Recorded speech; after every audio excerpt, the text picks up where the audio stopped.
Last night's sketchbook method is now a real scene. Dongsu, startled, covered his mouth. His van, nearly arrived, was targeted by the organ hunter in a knife fight. He turned and bolted, soon followed by a whole mob, just in time to be spotted by patrolling cops. Soon, Dongsu was caught by someone while running, but just as the guy swung his fist, Dongsu felt as if time slowed down, witnessing the fallen man who clearly couldn't throw a punch. Dongsu was thinking how he became a boxing champ, when he turned and found someone sneaking up behind him just in time for that person to give him a loving hug that split it. Strangely, the next moment, countless meat threads sprouted from where his arm was severed, and his body magically restored itself, like he was channeling Superman. The guy witnessed the scene, and instead of running, he was so pumped he nearly threw a party, only to get zapped in the next 3 seconds later. It was the lady who pushed Dongsu off earlier, just before her knife skill show. Suddenly, sounds of a brawl between the cops and the organ hunters came from nearby. She promptly dragged Dongsu to safety, handing him her phone number and said to call at any time. But Dongsu went into pure ignore mode. Back at the office, she started plotting how to expose if Wu Zhenji was indeed the serial killer. Then she roped in a male co-worker for help, lured Wu Zhenji to the rooftop, and asked about that sketchbook, while Wu looked as calm as ever, claiming it was realistic art. But she pressed, why the 4th sketch was done before the murder. Wu had no choice but to admit.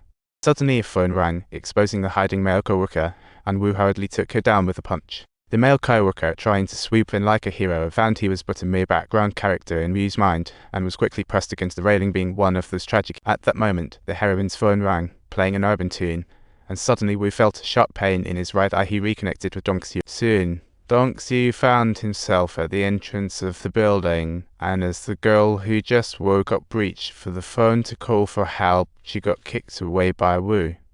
Looking at her terrified face, Wu was completely puzzled, yet ordered her to be quiet, then politely draped her with his otoa before sending her on. Just as the phone stopped ringing, Wu finally pinpointed the reason for his eye pain. Could it be this? To regain his sight, he dashed into the building, soon locating the killer hiding in the bathroom. Seeing him lock himself in the bathroom, Dongsu intended to sneak in when he accidentally pierced Wu's hand, forcing Wu to retreat to keep knocking. Hearing the commotion, a security guard rushed in to subdue him while finding that the teacher's bestie was dead and frantically raced upstairs. Upon returning to the building, she immediately recognized Dongsu as the previous stalker being restrained by the security guard. She boldly accused Dongsu of killing her best friend, and just as the security guard was about to take Dongsu away, another woman came out of nowhere and zapped him unconscious. The woman roughly untied Dongsu and took him to her hideout, introducing herself, Im Sai, specializing in investigating something called the connection. She explained that Dongsu's super healing abilities came from the connection implanted within him, and she mentioned that she knew about the killer who stole his eyeball, leading to their visual overlap. Meanwhile, after tests, Wu confirmed the urban tune caused his intense eye pain. So he hurriedly found the musician who sang the tune, only to be met with the response that they also had no clue who the original composer was. Suddenly, a wild thought crossed Wu's mind: could that composer be the one-eyed monster chasing him? To confirm his suspicion, he found the first song Dongsu played, and through their visual connection, Dongsu quickly spotted Wu hiding in a... However, as he caught up, he got nabbed by the cops, while Wu went back and sketched Dongsu, adding below, "Next, it's my turn to find you." Then he generously revealed his new piece to Dongsu, which was to feature 3 cute little girls. After completing all this, the next day, Wu sought out the doctor who helped him with the eye transplant, and after an intense interrogation, he learned the truth behind it all. It turned out Zhengzhou Pharmaceuticals captured him to test a new drug called the Connection, and promptly transplanted Dongsu's eye into him. Upon learning the truth, Wu wasted no time and used a hook to pierce the doctor's skull, all while pondering an even bolder idea. That night, he sought out the dating musician, confronting the utterly clueless cops. Yet Dongsu abruptly switched to sharing mode, telling the police that since his eyeball was taken by the killer, he had been experiencing visual overlaps with the killer, which was why he was there to stop the spree. The police, after hearing that, assumed Dongsu wanted to shirk suspicion and were ready to pummel him, only to be interrupted by their leader. The leader calmly told him, "If you can present evidence, then I might consider believing your wild story." Dongsu stared silently towards the monitoring room, and noticing his odd behavior, the leader took him to the rooftop. With no one around under surveillance, Dongsu relaxed and then, right in front of the leader, broke his thumb.